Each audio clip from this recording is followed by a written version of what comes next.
Dr. Wright's opening keynote lecture. As I said, I gave her a tall task. She didn't have as much time as I'd like to have, but she was definitely knocked it out. Just really talk about the past, the EJ movement in the present and where we want to go. So today's session, we'll be focused on Justice 40 year in review. We really want to talk about in the Justice 40 as a federal initiative and how it's had impact on communities who are experiencing environmental injustices, and really looking at what's been done since our last symposium where we had a session on Justice 40, right? So just what's happened over the past year. So for this session, we have a really esteemed group of speakers, and I'm gonna go over their bios real quick. We have Marion Engelman Lotto. She's Deputy Assistant Administrator for Program Implementation, Office of Environmental Justice, External Civil Rights, EPA. I know Marion, I know for a number of years now, but she's been serving the EPA. She joined EPA in 2021 as Deputy General Counsel of Environmental Initiatives, where she focused on implementing the administration's commitment to equity, environmental justice, and civil rights enforcement, and carrying out the agency's mission to protect public health and the environment. She previously directed an environmental justice clinic at Vermont Law School, and served as a lecturer at both the Yale University School of Public Health and Yale School of Environment. In addition, we have Latricia Adams, CEO and President, Young, Gifted, and Green. Met Latricia, I forget, how many years ago was that, Latricia? About a decade Almost ago. 10 years ago. I know. I 10 years. used to be so youthful. You're still very youthful. You're still very youthful. Latricia is a proud native of Memphis, Tennessee, and is the founder and CEO, as I said, and president of Young, Gifted, and Green, formerly Black Millennials for Flint, a national environmental justice and civil rights organization with the purpose of bringing like-minded organizations together to collectively take action and advocate against the crisis of lead exposure in environmental justice and disadvantaged communities. Latricia is the youngest African-American woman appointed to the White House Environmental Justice Advisory Council, where she serves as of the co-chair of the Executive Order on Revitalizing Our Nation's Commitment to Environmental Justice for All Working Group, as well as the co-chair for the Carbon Management Working Group. In addition to Latricia and Marion, we also have two speakers. I want to make sure I introduce them, both of them as well. We have, second, let me get the bio. Sorry, y'all. Lots of documents open. So we have Charles Wallace Thomas IV. He's Senior Advisor for Justice 40 on the White House Council for Environmental Qualities, Environmental Justice Team. He's speaking on behalf of CEQ today. Dr. Delon White Newsom is not able to join us. Charles served as an Orvaz Energy and Economic Justice Policy Fellow in the Office of Energy Justice and Equity at the U.S. Department of Energy. At DOE, he worked at the intersection of public engagement, policy, implementation, and economic research to ensure the successful implementation of DOE's Justice 40 policy priorities. And our last panelist is Jerome Shabazz. Jerome Shabazz is the executive director of the Overbrook Environmental Education Center. His center is based in Philadelphia, Pennsylvania, where he does work on environmental justice issues, housing, lead issues, revitalization issues. Also, Jerome leads the Philadelphia hub for the U.S. EPA Region 3 Thriving Communities Technical Assistance Center. He also leads the Philadelphia hub for the Mid-Atlantic Climate Action Hub match that's funded by the Robert Johnson Foundation, Willis Street Foundation. He's also a member of the team of the USDA funded Mid-Atlantic Environmental Justice Fund. So welcome to all the panelists. Really excited about our session today. And what I want to open up first with is just for you to all kind of give an overview, a little bit more about who you are, and talk about your work on Justice 40 and your perspective on Justice 40. And I'll pass the mic to Latricia to go first. Thank you. So my entry point, and I always like to uplift Dr. Wilson, actually came in the wake of the Flint water crisis. At that particular time, I used to be a K through 12 educator. So I work with our youth at the district level as a district admin. And that was the first time that I was introduced almost a decade ago to environmental justice. The 17 principles, the Jimenez principles, literally learned about it in the basement of the Urban League building in DC. And so learning about the Flint water crisis. Unfortunately, folks on the ground have been screaming from the top of their lungs for over a year before it made national headlines. Realized that issues surrounding not just water quality, lead service lines, and the like disproportionately impact majority Black cities across the country, including my hometown of Memphis, which has a litany of environmental injustices over centuries at this point. And so making the connection to Justice 40, I would be remiss not to acknowledge both our elders in the movement and those who have transitioned to ancestors that have been working for decades in order for us to see a pivotal moment in history, especially in our lifetime, with Justice 40, with explicitly having the federal government to one, grapple with the centuries long issues stemming from environmental racism and environmental injustice, but then also matching that with resources and specifically saying that there is an allocation of resources that specifically have to go to those disadvantaged communities. I mean, if we even look back 4 years ago, we know that that would not have been the case.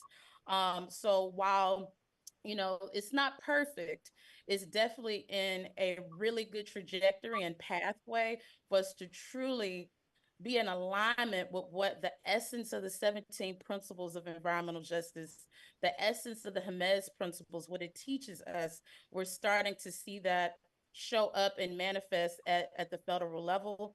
And then the last thing that I would say is having federal backing, especially when you work on the ground, even from like a local level, from a state level, is helpful. A lot of times, Black, especially young Black organizers and activists, sometimes people will paint you as just being a rebel rouser or being crazy, right? So it is extremely helpful to have the backing, even the language being used with saying environmental justice is powerful, and it helps those folks like me, other EJ activists that also work in directly in frontline communities, to be able to have that backing to resist in ways that we can truly protect our communities. Thanks for that. I want to give the community, one of the community voices, a chance to talk first. But I'm gonna pass the mic to Charles. Can you talk about, just CQ's kind of perspective and work on Justice 40? And it's, I mean, I know CQ's been a very important driver, but with the implementation and this whole government approach. So can you just give your overview of what y'all been doing over the past year? Sure. Hello, everybody. My name is Charles Thomas IV, and I'm the Senior Advisor for Justice40, as was mentioned at the top of the panel. And I just want to take a moment to acknowledge that it's taken us a long time to get here. It's taken decades of work and dedication of people across our nation and planet to get to the moment where we have an administration with the courage and conviction to make environmental justice a priority. And it is, in fact, the people, their challenges, and the securing of their hopes and dreams and well-being and opportunity that drives our work today. At CEQ, our role is to coordinate the federal government's efforts to improve, preserve, and protect our nation's public health and environment. We've been a center environmental justice in all of this work through the Justice40 Initiative. The Justice40 Initiative was by President 18008 on tackling the crisis at home and abroad. And the overall goal of Justice40, the overall benefit of certain climate clean and transit and other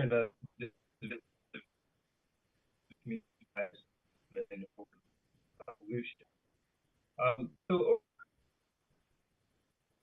Hey, Charles, you're breaking up a lot. It's hard to hear you. Go ahead.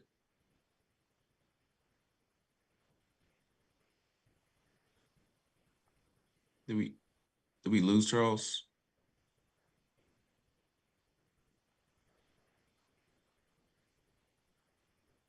We lost Charles. Can y'all hear me? My connection might have been. Yes, We we can hear can you. still Okay. hear you, and we can see Charles, but I can't hear him anymore. Okay. What we'll do this, Marion, you want to go? Sure. I'll jump in. Okay. Yeah. Thanks. And then hopefully we can circle back. Well, thank you. It's an honor to be on this great panel and to be with you today in this important convening.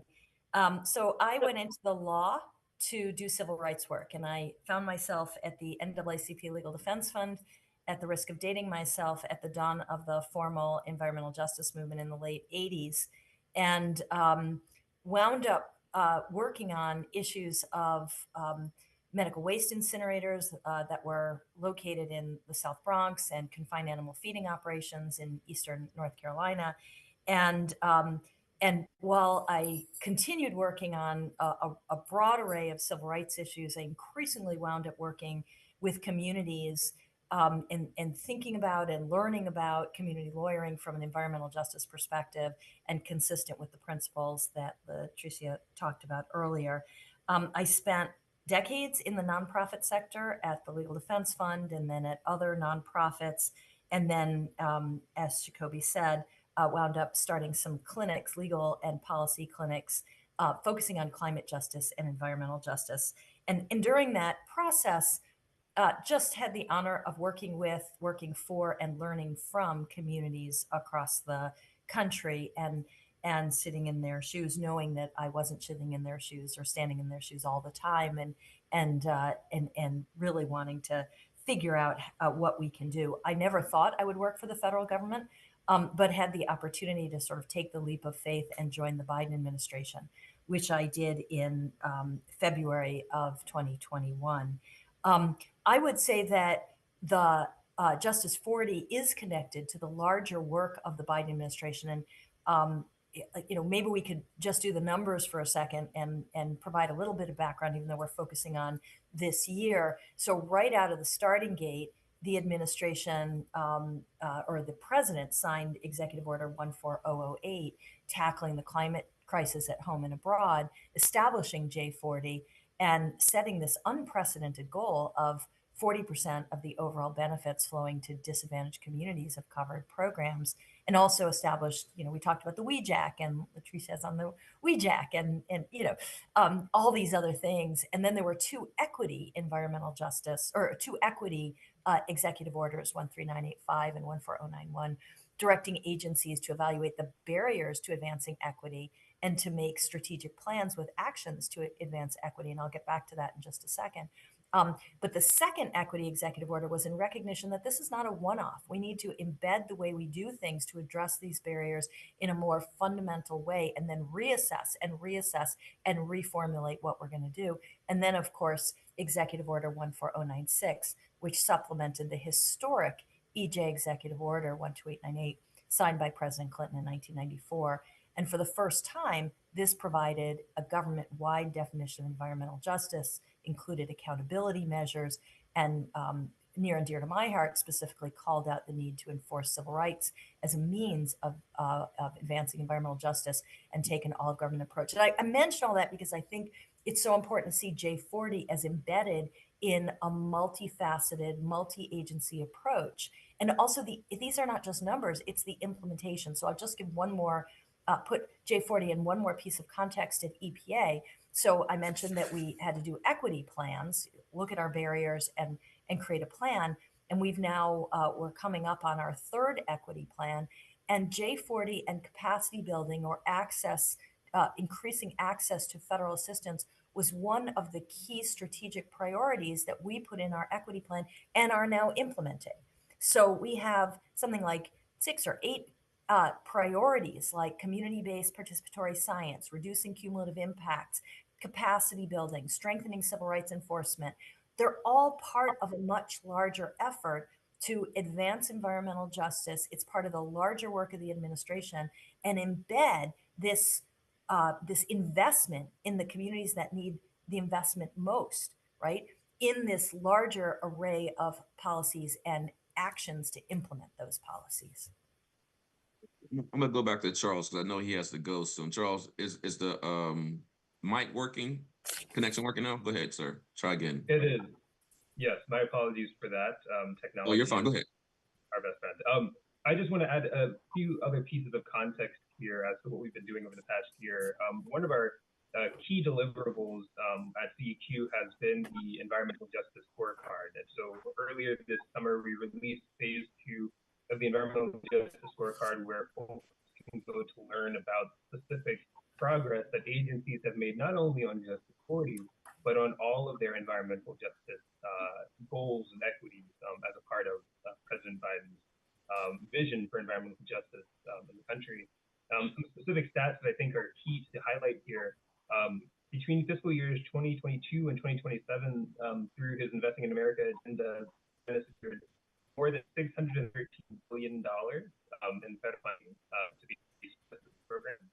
Additionally, agencies are working over several key investment and programs of working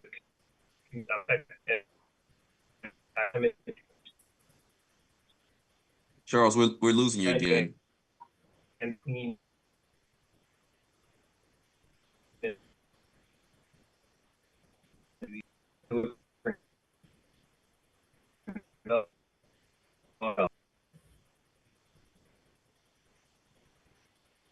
Yeah, I'm not sure. It's hard to hear you again, Charles. So we're gonna pass the mic to Jerome. So Jerome, you've been doing a lot of work. I know you cannot officially talk on behalf of NEJAC or anything like that, but can you speak about your perspective about Justice 40, as someone doing the work on the ground, and similar to, as I said earlier, Latricia has been a community advocate, doing grassroots work. Go ahead, sir. Well, thank you very much, Dr. Wilson. And it's interesting. I was listening to Latricia talk about people thinking of it being a rabble rouse, and I'm like, you're not a rabble rouse. we need to rabble rouse sometimes.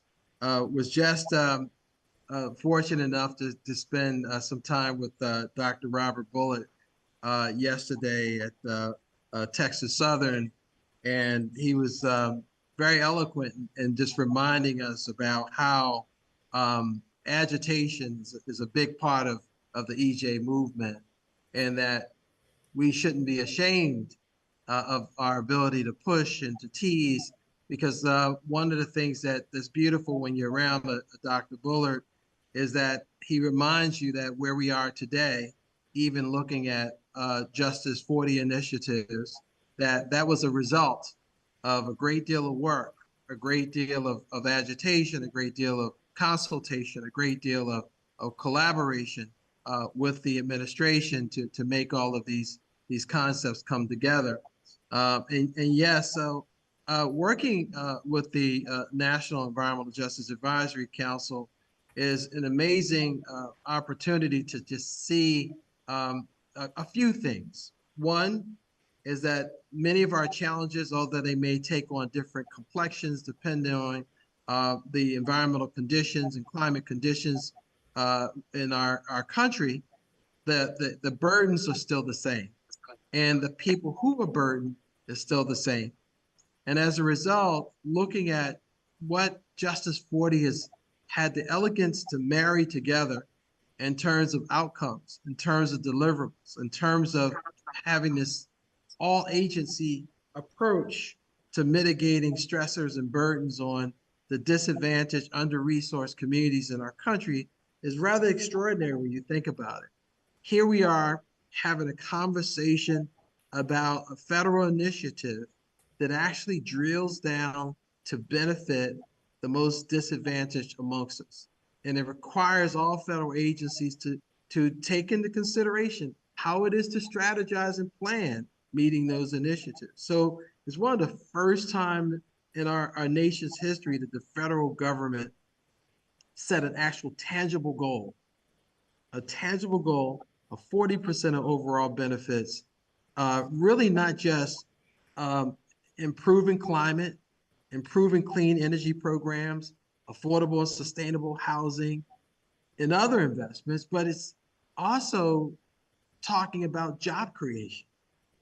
And we know that when we look at Justice 40, one of the most underrepresented factors in the rubric of benefit is the actual job creation that is associated as an objective when each of these federal programs are being rolled out, whether through tax initiatives or whether through direct grant opportunities. And so I think what we're seeing with Justice 40 is a framework that enables us to look at all kinds of investments, to track and measure investments. Going back to Dr. Bullard, one of the things that the Texas Southern is working on is creating a scorecard that will enable him to, throughout the nation, look at where this funding is landing, who's getting the resource. I think I always use that old expression, where's the beef? And so we should ask ourselves, where is the funding? Where are the resources going? One of the big initiatives that we're looking at in our national work is making certain that even though this is a once in a lifetime level of spending, it doesn't benefit us at all if we're not certain if that spending isn't reaching the folks who need it the most. So oftentimes in our historical measures, we see that resources follow power, and it follows up. Money follows the money, and money follows the power. But in Justice 40, if we follow its true initiative, its true objective, it should follow the communities who need the resources the most. And so we have, I think, the blueprint for that objective to be met. And I think part of our deliberation, discussion around this initiative is to help identify ways that we can make certain that promise and that objective is being kept. Thank you, sir. And that just goes back to some of the comments that Dr. Wright made in her keynote about democracy. I mean, this is a democratic process, and actually the people's voice, representative justice, being baked into the Justice 40, right? That the people most impacted are driving Justice 40. And as you said, we want to make sure they get the dollars and the benefits. I'm gonna pass the mic to Latricia again. So can you talk about, I know you talked about a little bit, how has your organization, navigated Justice 40 funding and benefits, as an example for the audience? Because, we're saying we're centering community in this discussion. Justice 40 is for center community. So you're one of those groups, you're out there working in these communities, and you're an organization that's doing this frontline work. So how have you navigated, and what have been any barriers that you've had to deal with? Any examples? Yeah, so what I will say in transparency, when you are dealing with federal funding, it's laborious. That's the thing that I would say off top. However, it has been, for us as an organization, has truly been a really big learning experience, and it really unearthed gaps, one with capacity, specifically with smaller organizations, particularly like organizations like ours, where we were already under resourced and already working from a shoestring budget.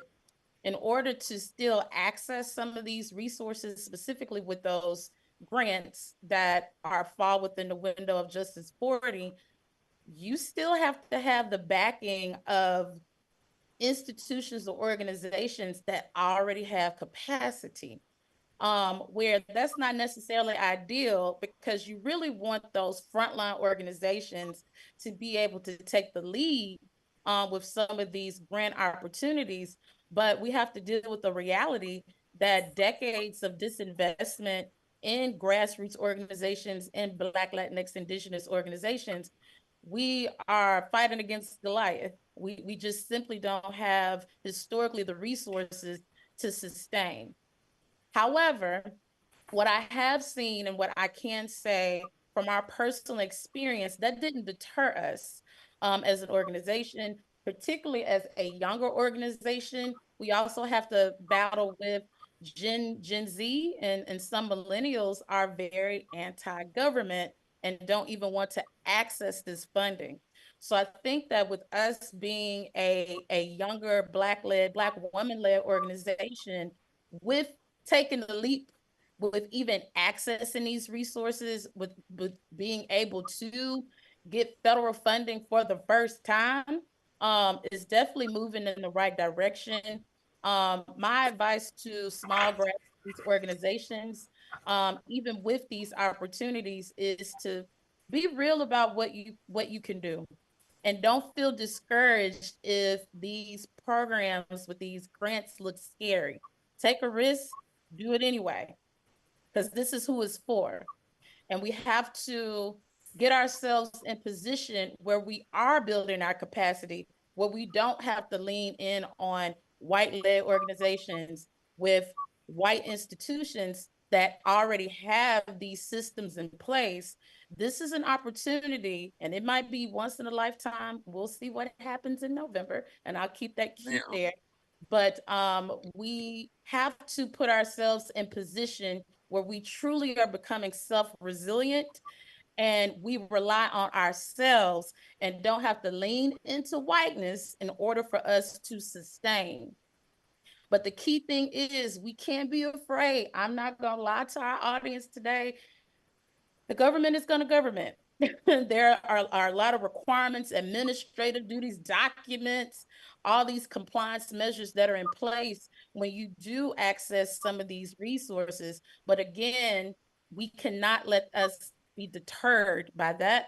I think that it's an opportunity for us to bring in a new generation of people that are experts, are growing to be experts on how to navigate government funding. It's a bit learning experience. We have built the plane while we're flying it, simultaneously. But I know I'm still so excited. I think about, I'm gonna uplift Dr. Beverly Wright and Dr. Bullard, and you too, Dr. Wilson, where I think about, even 5 years ago, I couldn't imagine the amount of resources that you all have been able to get access to. It's almost unfathomable. So it's imperative that we, as Black folks, as Latinos, as Indigenous people, that we remain steadfast to protect these resources and we don't lose them. But the key thing is we have to apply for it, and don't be afraid. We got to step out on faith. I'm from Memphis. It's a little bit of churchy in there. We got to step out on faith and be able and feel confident that we're going to be able to maintain these resources and fight against the narrative that Black folks, Latinos, and Indigenous people don't know how to handle that much money, because we can, because we've been doing this work under resource. And when we have the resources that we should have been due 200 plus years ago, that will be a force to be reckoned with. Yes, man. Well, thank you for that. Just to make a quick comment, where prior to joining NEJAC, and I was at a meeting in Biloxi, Mississippi, and I was talking about mapping. I'm not sure any of y'all were at that meeting in Biloxi. I think it was a NEJAC meeting. We talked about mapping the money, mapping the money, mapping the money. That was probably, what was that meeting in Biloxi, y'all? 10, 12 years ago? Before Justice40? I'm not sure, Jerome, you were at that meeting, but I just want to say that we've been talking about mapping where's the money going, mapping who's getting it, how it's being used, and that ROI. Talking about that for years. So the fact that we're here, as Leticia said, is very, very important. And I just wanted just to shout out, these discussions, these fights that we've had, and good fights, right? It's a good fight, right? With our federal partners, and good discussions, relationship building, pushing the movement forward through NEJAC and these other mechanisms out there. So let me go back to Charles real quick, because I know, Charles, you got to go. I know you still have some mic issue. You want to, Latricia said a lot of really good stuff about, what they're doing, but it's community, some of the challenges folks are experiencing. They're still going to apply for the money. What is CEQ doing, if you can speak to that at all, about trying to reduce the barriers that folks are having to access both the dollars and the benefits? Sure, thank you. So I'll speak very briefly to some of the things that our agencies are doing. We are making sure that our agencies are prioritizing applicants who are budgeting for meaningful community engagement and doing our best to reduce cost share obligations and offering cost share waivers, which have been historic barriers to accessing some federal funding. We're also working on instituting rolling deadlines, including community benefits plans, as a part of funding agreements between federal agencies, funding recipients. Also, at this time of historic funding from the President's Investing in America agenda, we're also working across the administration to help state, local, tribal, and territorial governments and community-based organizations and other partners navigate and access and deploy federal resources through resources like the Environmental Justice Thriving Community Technical Assistance Centers, which provide training and other assistance to build capacity for navigating federal grant applications and for helping them to learn how to write strong grant proposals and effectively manage grant funding. So we understand that this has been a massive barrier to accessing federal funding in the past, and we are doing everything that we can to ensure that communities are not only resourced, but enabled to access and leverage the resources given the historic challenges associated with accessing federal dollars. So thank you for that, sir. Marion, do you want to chime in? Again, Latricia outlined some of those barriers. And just before you chime in, I love the comments that Charles provided about those rolling deadlines, the cost share issue. Another big soapbox for many of us is like, oh, some of these groups get the ID indirect cost rate, the overhead is so high, putting the cap on the overhead, right? And then also, even with the community change grant, I think, address some of the issues. And those of you who are going to be at symposium, please go to our exhibitors hall, because there'll be exhibitors who'll be talking about community change grants. We'll be talking about the TIC-TAC. We'll be talking about the grant makers, all these great programs to provide technical assistance so you can get the money, and also the grants. Like Latricia said, some of these small grant programs that allow you to be able to do the work you want to do. But even the community change grant, one of the change that was made to be responsible to Latricia's point about, EJ groups can take the lead, is the fact that you have to have a co-lead, has to be a nonprofit, has to be a community-based organization on a community change grant. You did not have that requirement for the TIC-TAC, nor do you have that requirement for the grant makers. So that was a fix that was made to make sure those who are doing the work actually have the opportunity to lead. But I'm gonna just throw one little thing on that point, Marion. One issue though is with the I'm not trying to be bad, but maybe a little bit with the grant makers. I mean, not grant makers, with community changes. No fiscally sponsored groups could be a lead. Most EJ groups are fiscally sponsored, so they have to be a collaborating entity instead. So that's just one snag. You made progress, but then there was a snag, not recognize the reality of our groups that are out there. Because Latricia said, I'm not talking too much, but they have limited capacity. So most of our groups are fiscally sponsored. So I'm gonna pass the mic and just talk about. Yeah, go ahead. I appreciate all you're saying, and I appreciate we are really trying to tackle these barriers, and some of them are coming down quicker than others, and it's a work in progress for sure. And just to use the interactive map or the map as an example, because you mentioned it, Jacoby, that to provide greater transparency and accountability, as you probably know, EPA created an interactive map that allows users to explore the historic investments made in health, equity, and resilience of American communities. So it represents progress and the impact of the work visually under the bipartisan infrastructure law and the Inflation Reduction Act. So even those ideas, Jacoby, that you've planted so many years ago, now we have this unprecedented finding. We're trying to find ways to help visualize and get the word out and increase transparency through things like the interactive map. And we can put, after I'm done, I can send in a link to that so people can see the information about the interactive map. But just to follow up on all that has been said a little bit, so at EPA, we set a goal for our J40 pilot programs and our covered programs to not only meet, but exceed the goal of J40, so that each pilot program and bipartisan infrastructure law and IRA covered program aims to deliver at least 40%, at least. So to exceed that 40% of the benefits from certain investments to disadvantaged communities. The way to do that is both, we've been hearing about building capacity and also taking steps to change how EPA programs are implemented. Both of those are central to ensuring that more benefits from investments flow to disadvantaged communities. So how do you do that? I'll just give a few quick examples. Program modifications include, for example, increasing community outreach and engagement And for example, EPA hosted each year is hosted biweekly or regular National Environmental Justice Community Engagement calls. When we kicked off the J40 program, we hosted them biweekly, and they featured the 6 EPA programs in the J40 pilot. And that community engagement is an important piece, providing the technical assistance during all stages of the grant making process. For example, increasing EJ grants accessibility, to reducing barriers to federal resources through, as we've talked about, the TIC tax and the Community Change Technical Assistance Program. We're working with other federal partners in innovative ways. We know that from a community perspective, the fact that something's in EPA's jurisdiction or energy jurisdiction is less important than let's fix the problem, let's build capacity. So working with federal partners is really important, and also giving clear direction and providing leadership with our state, tribal, and local government partners that implement so many of these programs. So one example is a memorandum, again, I'm happy to share it, on our state revolving fund programs. So this is an EPA bipartisan, for anyone Googling, EPA's bipartisan infrastructure law bill, SRF, state revolving fund memorandum, outlining a strategy for collaborative implementation with state, local, and tribal partners of the $43 billion in water infrastructure funding through the bipartisan infrastructure law.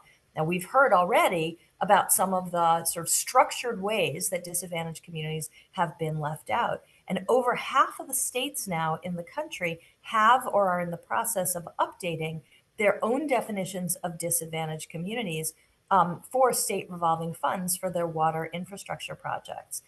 There are a lot. EPA has a new rolling project selection process for WIFIA, the Water Infrastructure Finance and Innovation Act, to offer increased flexibility and technical assistance to borrowers. And the selection process has reflected, billions of dollars going out in financing, now increasingly in small and disadvantaged communities. And there's so much more, but those are just a few examples of, we can talk about getting money out where it needs to go, but also changing the policies to make sure that there's accessibility for these fundings, for these programs, and that's true not only in the federal government, but also our work through state partners. Yeah, thank you for that. Jerome, I'm gonna give you a chance to talk about from your organization's perspective, what have been some successes, some of the challenges as for you as you navigated Justice40 programs, on the funding side, on the benefit side. Go ahead, sir. Well, thank you for that question. I think it's a very important question. And I was looking at one of the questions that was in our chat where folks were talking about what is the status of cost reimbursement issues. There's still some structural concerns that we have. Most of the EPA funding require that you are able to have the capacity to initiate much of your grant making and then get reimbursed for it. There's some really resource constrained organizations that have challenges with that. But I think, on the positive side, I want to talk a little bit about IRA funding that we've been able to benefit from in terms of doing community air monitoring. And for us, this was an extraordinary opportunity to do what I like to call story mapping of participatory science. When you're working on things like air monitoring, it's really allowing you to take inventory of the environmental chemical stress that's in a particular community. But it enables us to create a basis by which we can communicate with a non-scientific community about scientific impacts, which is extraordinary all across the board, because the basis of it is the interconnection between the environmental impacts and the areas that community is concerned about most, which is their own personal and public health. We're able to make those strong connections between hypertension, asthma, respiratory issues, diabetes, and air quality, and how the air quality, when it's a derogatory in your community is directly impacting your public health. And so I think what we've been able to see in a great deal of this funding and the framework of Justice 40 is models that allow for community engagement, community leadership, and community participation. So it really reconstructs what that looks like. In our case, we've had at least 3 EPA grant opportunities where we're the leads with partners who are not accustomed to being not the principal PIs of the project. And that in of itself created a whole new opportunity for engagement. So our university partners, I remember we were working on some of our contract agreements and they were coming back and say, well, you sign and then we'll execute. And we had to say, no, we are the ones that execute the contract. You sign and then we execute the contract. And they weren't prepared for that. They weren't prepared for the fact that the nonprofit organization was typically the one who came in after the fact is now the one who has the primary responsibility for leading and establishing where priorities are and objectives for the community where they stand. And so I think it's a challenge, but it's a healthy challenge. I love challenges that when you overcome them, you end up with a beneficial outcome. To be challenged for challenge's sake sounds a lot like a bird. And so when we get through the challenge, it's going to create a whole new infrastructure for us, a whole new way of engagement for us that I think is going to be healthy and beneficial for generations to come. The objective now is that we have to stay the course. Irrespective of what happens in November, we have to stay the course. We have to benefit from what we've learned. We know that knowledge co-production is necessary. We know that community engagement is not an afterthought. We have to start putting more in place on the front end as opposed to the back end. We're looking at DOE projects and it has this strong emphasis around community benefit, but the community benefit is more of a community plan because their plans and their ability to be awarded does not take into consideration that you haven't even had to identify the community partners that you're going to work with.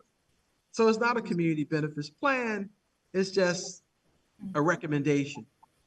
And one of the things that's really starting to emerge as a real viable opportunity is not just community benefit plans, but community benefit ordinances, where local municipalities have these triggers so that when you're going to be using these funds, when you're going to be working in certain disadvantaged communities, when you're going to be disrupting water and air and land systems, that's going to affect these disenfranchised communities or under-resourced communities, that a trigger kicks in where you have to bring some benefit back. Even the operators, even the participants of the grant making and of the tax incentive work. So I think one of the areas that I really want to lift up is our ability and our desire and need to see more CBOs and frontline community organizations taking that primary PI role, start developing strategic relationships so you can have collaborative partnerships that enables you to have the capacity to carry out the heavy lift and heavy responsibility that goes along with some of these scientific projects. And oftentimes, not knowing is an underpinning of your ability to sustain the work. And so having good partners, even if you're in the lead, still having good partners, having good relationships with people to support you in a strategic way is something that we've benefited from. And I think we're going to continue to benefit from, because those relationships, if they're healthy and we get good outcomes, is in line with the mission of many of the organizations that we're connected with. So I think that the framework is there through Justice 40. I think opportunities for CBOs, community-based organizations, to take the lead, to be more responsive, to, as Latricia said, be the ones in charge and be the primary representatives of the community, of the representatives for and about change. But in our case, because these are scientific vestues in most cases, I always say that we really, really can't fix the things we can't measure. And a great deal of this funding is giving us the tools to measure the environmental impacts around air, around water, around land. And I think it's a tremendous opportunity for us to set ourselves up, not just to be able to survive, but to ultimately thrive within our communities. Let me see. Yeah, thank you for that, Jerome. As some reflections of what you said real quickly. And the whole idea behind partnerships and agreements. And you made a really good point. This is for the audience to go back to what Jerome said about that community benefits ordinance. He said, you know, in the projects, the OE projects, is just a plan because you have an engaged community. Who's the community? Right? And it has to be, the benefits have to be stated by them. That is representative justice. Communities speak their own voice. If you don't have that part in the process, then your plan is just a plan. It's just words on paper, right? In the ordinance, that means we have to have community benefits kind of equity and justice language built into our comprehensive plans in the master plan of our communities, right? And then this whole thing about agreement. So one of the things about MOUs, making sure it's MOUs that are in place in advance. And I want to give appreciation, even though I have been critiqued the community change NOFO. There's a statutory agreement component there. And the reason why I bring it up as an example, for those of you who are going to apply for community change, there's $2 billion of funding, right? That's available. That closes November 21st of this year. They've given out about $375 million. They haven't made an announcement about, you know, any additional blocks of funding. It's a great opportunity, but what's important about, again, the agreement between the partners. You write out your roles and responsibilities, and you agree to it. And then, as Jerome said, you change the power dynamic. Oh, communities are the lead. Environmental justice, again, 17 principles. Communities are the lead. Right. That's how it's supposed to be, y'all. It's not. The good old boy network and the status quo does not work for justice work. It is an injustice if you go with the status quo. It is an injustice if you go with the good old boys network. So I want to share a little bit of that. It's a little bit about tidbits, y'all, when I go to my another session that may be a little bit controversial, selling out and colonizing the EJ movement. But that's not for today. That's later. That's later. That's later. But let's go. So thank you for that, Jerome. Just want to highlight some of the points that you made and the reality. Now I'm gonna go back to Latricia, you know, to talk about, you know, can you talk more about your work with WeJack?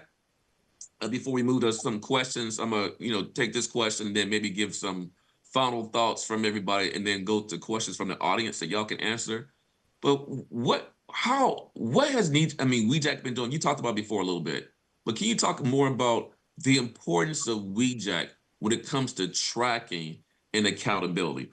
Marion mentioned all the great stuff that EPA is doing to really kind of change the system, change the policies, change the process, and make things more accessible, right? In the infrastructure, but also in some of the grant opportunities. But can you speak to how WeJack work has helped inform a lot of that, and what WeJack is doing, and what WeJack will be doing in the future to have an impact on Justice 40? No, I said a lot there. I'll pass the mic to you.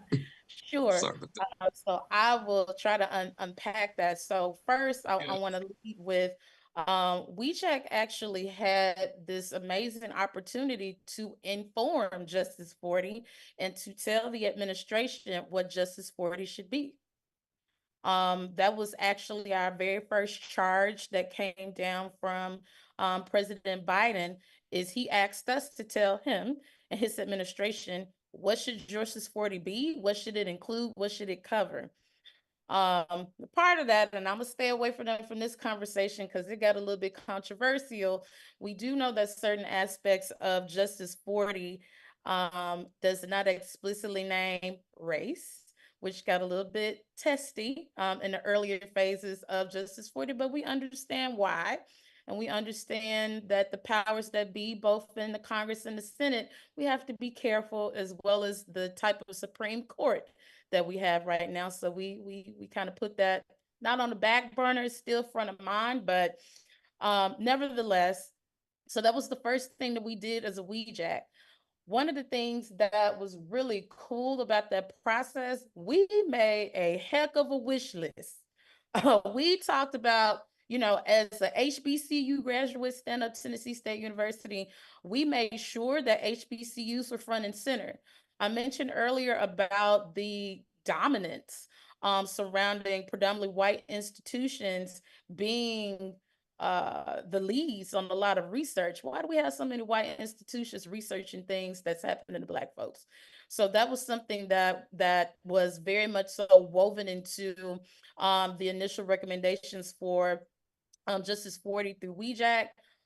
Additionally, something that is so near and dear to me is the intersection around Justice 40 as it relates to Black maternal health.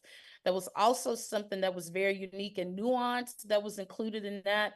I want to uplift their programs that we've seen for the first time. For example, through like the U.S. Department of Health and Human Services, they have done different unique programming, grant making programs, contests, or competitions, if you will, that's specific to the intersection of environmental justice and maternal health. Um, so we really created a very robust, and we had to move quick, y'all. We had what, like less than a month to come up with that. We were meeting a whole lot, but we knew that we had a job to do and to turn that around quickly. Now, what I will say current with WEJAC, that's great that we have Justice 40. It has rolled out. We have seen things be funded. We've seen programming roll out. But the other part of that is around accountability. So I even have heard today in this conversation that being a recurring theme, in an ideal world, all of the Justice 40 programming would be implemented with fidelity. All the frontline community folks would feel it, but the reality is that's not fully the case. So, of course, within our own right, as beyond our role as WEJAC members, we do see disparities as far as frontline community members fully understanding what Justice 40 is. So there has been a big push from the WEJAC to really hold our agencies accountable for them to do their jobs and do the appropriate community engagement.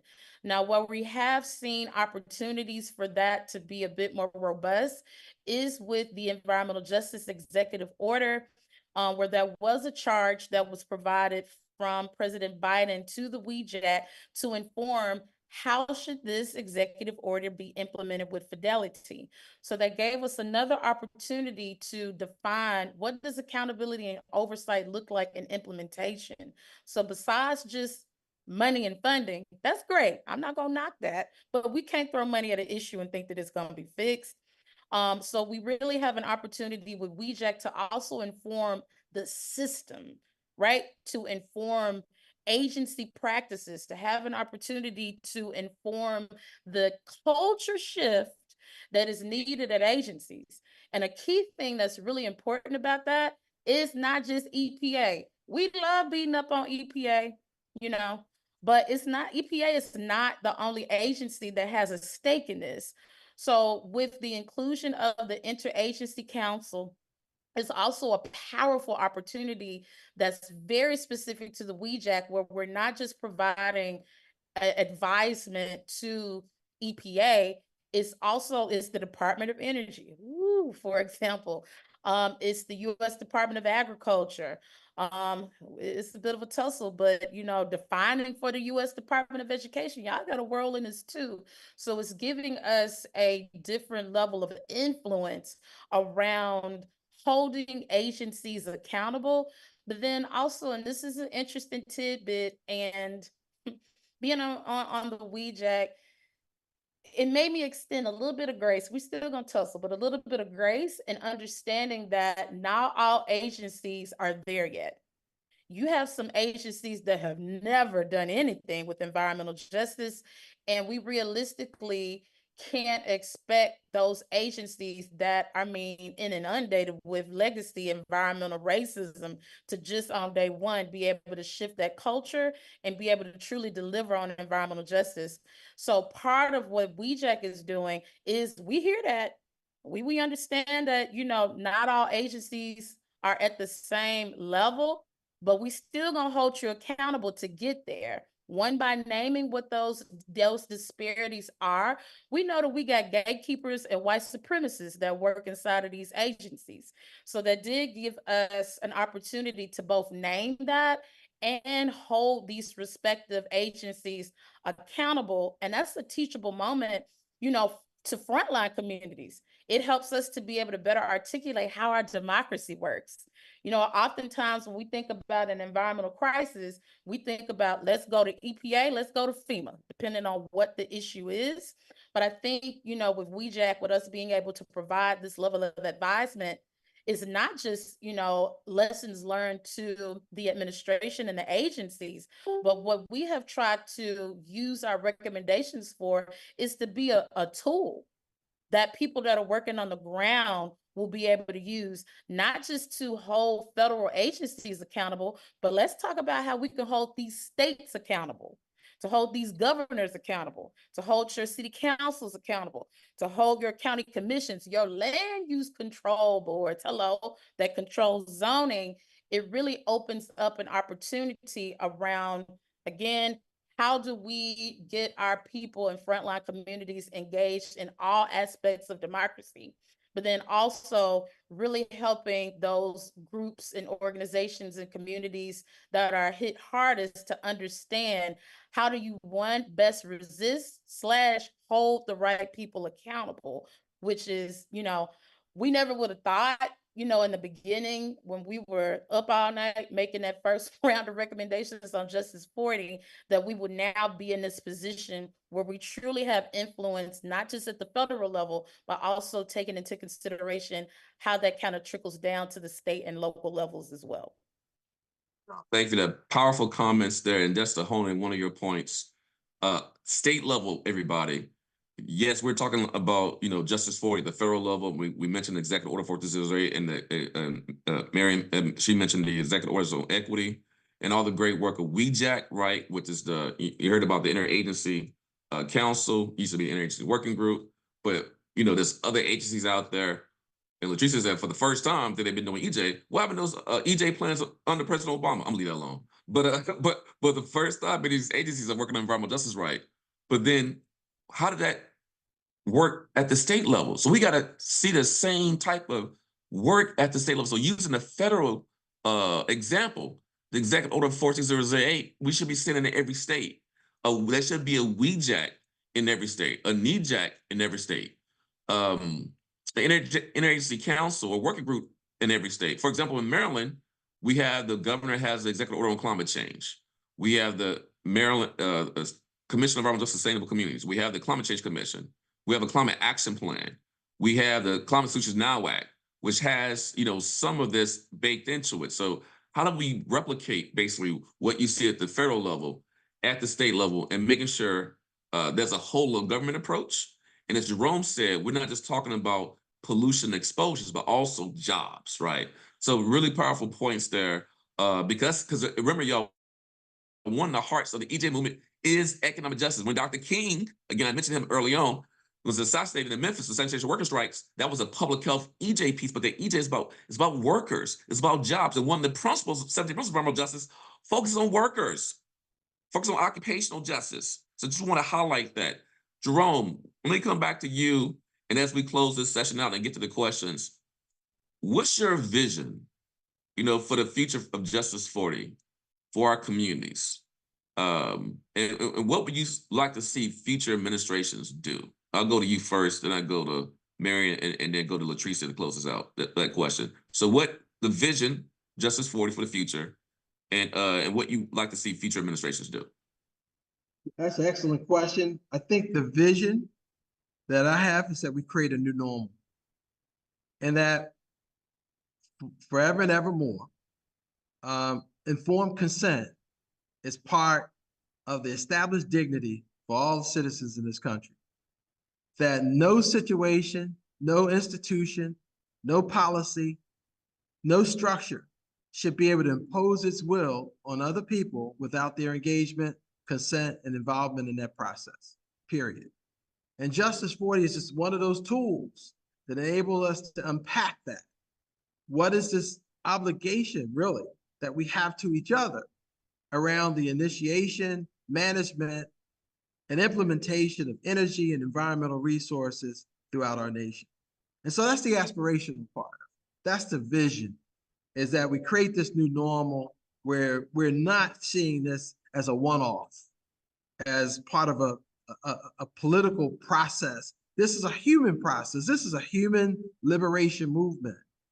It's a science that enables us to maintain our dignity as human beings, irrespective of race and income, culture. But the process that we have to really keep an eye on is the fact that there are agencies that are new at this. You know, EPA with Clinton's executive order, I think it was 12843, really set the tone for EPA to take the lead on the work. And other agencies, you can see that they're sort of clunky in their effort to transition. And in some ways, it almost looks like a stall tactic, hoping that there's a new type of leadership that comes along so they don't have to make the full transition. But I think, you know, when we look at our governmental and social structures, we know that there's a positivistic basis by which we do things based on what's written and what's codified in law. And then there's this sort of civil response to what we deal with in our society based on the will of the people. And so we always need to exercise the leverage that we have as citizens to establish what's important to us, irrespective of the policymakers. But we need to use what we do from a citizen-driven experience to inform our policymakers, to let folks know this is not optional anymore. It's not optional anymore that my water remains clean and potable. It's not optional anymore that I can coexist with hazardous air and chemicals that will burden my air. It's not acceptable anymore that I have land that poisons my food. This is my basic human right, my basic human obligation and responsibility. And I demand, not ask, but I demand that every policy enables us to be able to live humanly and with the dignity of a healthy environment that does not kill us just depending on where we live and what our zip code is and our economics. And so I think I tried to take it a little higher in my response, Dr. Wilson, in that Justice 40 is one of many tools. I like to think of it as a framework for a bigger structure. And that bigger structure is that there should be accountability. There should be a measurement of resource versus those who need benefit. There should be a rubric that's tied to every program that enables us to be able to measure who's getting this resource and how did they measure the return on that investment. And we should be looking at very specifically whether the community, the citizens themselves, had a role in determining the priorities for those respective communities. And I think that should be our new normal. And we should never seek anything less except for an opportunity except for when the opportunities is driven by ourselves. When we're driving it, at some point, I think we're going to get to the point we may even come up with some scientific innovations. You know, who's to say that communities can't be in the lead of creating innovation around water quality measures? I have young people in my organization now doing work around marine debris interventions. And these are young people looking at the migration of plastics in their local creeks and streams that's driven by combined sewer overflows. And they're creating booms to collect and measuring whether or not there's traces of plastic in the water, all kinds of magnificent things that citizens are able to do when they have the great resources. And so we need to keep the resources going. We need to keep our legislators and political folks keep their feet to the fire and make sure that the people who deserve the resources are front in line, not back in line, in front of the line for those resources. There you go. So Jerome said informed consent. I'm gonna sum up some of what you said. Community owned and managed, in the words of my mentor Omega Wilson. Community owned and managed, right? Everybody knows Omega, right? And also, again, like you just said, those who are at the front line should always be at the front of the line. Yes, sir. Thank you for that. So let's go to You're welcome. Let's go to Marion. Comments from you. I know we want to take a few questions from the audience. I know I'm allowing y'all to do so many soliloquies, so let's cut the soliloquies down a little bit. Go ahead. Go ahead. Go ahead. Oh, you're on mute. You're on mute. Go ahead. Sorry about that. Had to happen once. You're fine. I want to say two things. One is about the culture shift that we're talking about, and the fact that J40 is a tool as part of a larger set of tools. And then I want to get to the vision, how it all fits into the vision.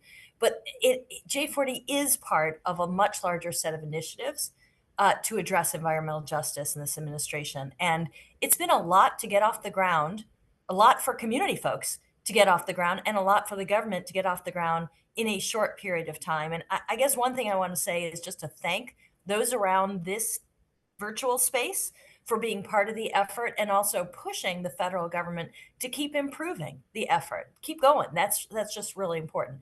Some of the initiatives, just to mention, and we've already talked about the significant grant programs such as community change programs. We've scaled up from in the EJ area from environmental justice and external civil rights, providing $1 to $2 million in EJ grants annually, in the EJ small grants or collaborative problem solving grants that some of you have been involved in, to $3 billion. The administrator likes to say billion with a B, right? From 1 to 2 million to $3 billion in grants. And that's just in the environmental justice and external civil rights program. There are billions of additional dollars allocated in community solar. We mentioned air monitoring and other programs advancing environmental justice. So the scale up, I hope everyone has a little bit of patience, not too much because you have to keep pushing us, but some patience because the scale up is extraordinary. Second, leaning into civil rights enforcement against significant headwinds and a challenging legal landscape. We're committed to it. We're continuing with it. It's mentioned in the Executive Order 14096, but we do have some significant headwinds. Developing indicators of disparities. I won't go through a whole list, but let me just say one more. The indicators of disparities, which some of you have given input on, that could be a game changer.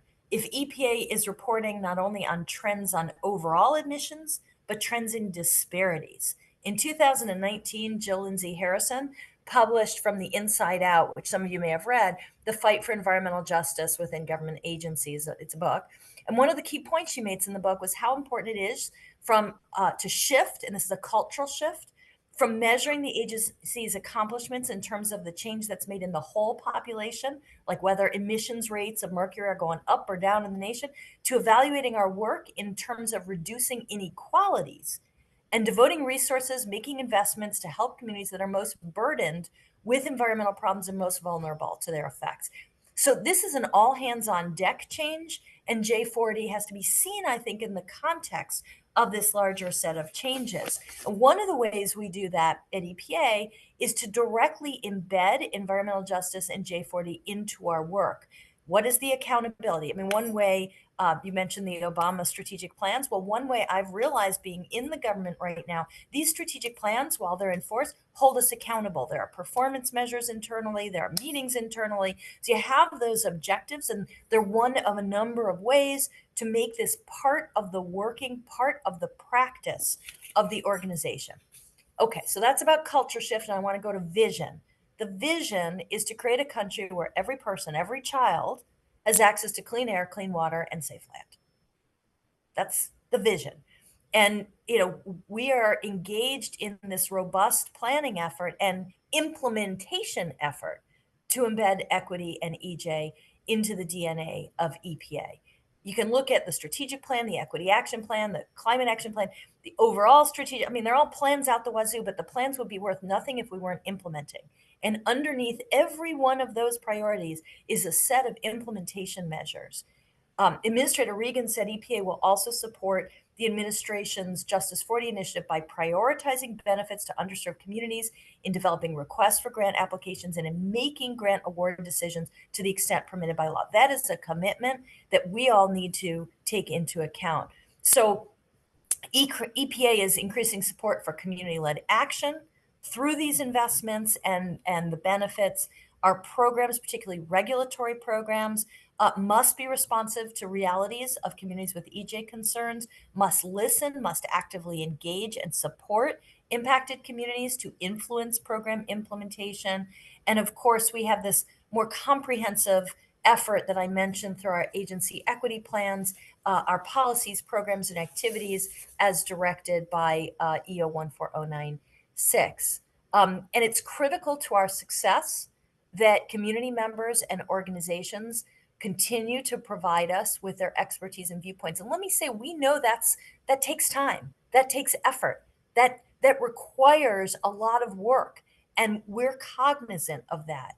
But to meet the responsibility of taking that input seriously and making good use of people's time, we are trying to establish the necessary policies, tools, and other mechanisms to provide support to communities and to take concrete action to further include the voices, experience, and passions of the full diversity of the nation. And I would be remiss if I didn't just mention that last week our new policy on meaningful engagement just went out the door. I'll put a link out there for everyone if you haven't seen it. You know, we are continuing to gin up, continuing to embed these activities, both on meaningful engagement. You know, Shakobi asked us all to talk about distributive justice, restorative justice, procedural justice, to embed the procedural justice as well as the distributive justice, to embed this in our practice. And that work continues. Thank you for that. So we have not gotten to the question. I have many questions in the chat. We have 4 minutes left. Latricia, can you give me 30 seconds real quick or a minute real quick on your vision? And I want to go to the question to Marion before we close out. So my vision is kind of like an immediate call to action. Y'all, please vote for our lives, my God. Because if this thing does not go right, and I'm going to keep it C3, all of what we just talked about on this conversation today is going to be gone. So vote for our lives in November. We do not have a choice. And in order to maintain this, if God is willing, if things go right in November, we still got a Senate and a Congress that we also have to hold accountable to make sure that we protect these resources. So maybe not a vision. The vision is to keep this going so we can get better with time. But the immediate thing is we need to keep it and realizing what we got at stake. Thank you for that. No, call to action, vote. You know, I'm a member of Alpha Fraternity Incorporated. A voteless people is a hopeless people, right? So we got to make sure vote, and to make it, just to add on what you said, to make a democracy work, it takes work. Voting is just one part of making democracy work. And as you're hearing what everybody's on this panel, it takes work to shift culture, right, Marion? It takes work to make sure the funding goes to the frontline fence line groups. It takes work. But we're doing this together. So got 2 minutes left. Quick question to our EPA colleague.